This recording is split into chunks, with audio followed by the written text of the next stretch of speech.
Oh, oh mau oleh-oleh. Oke, ini sekarang mau OTW Sukabumi ya. Oleh apa? Karawang. Oke, siap beli sekalian. Yuk. Untung aja gua tahu tempat pusat oleh-oleh khas Karawang. Nah, di sini bro tempatnya. Dela Jaya ini pusat bontot, kerupuk dan oleh-oleh di Karawang. Oh my god.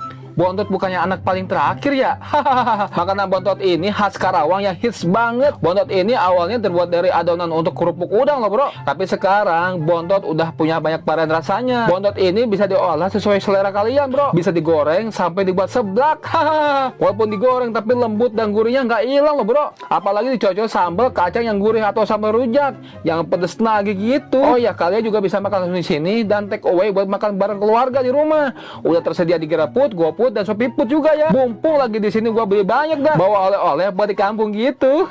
Datang langsung ke Dela Jaya, oleh-oleh khas Karawang yang harga UMKM dan aman.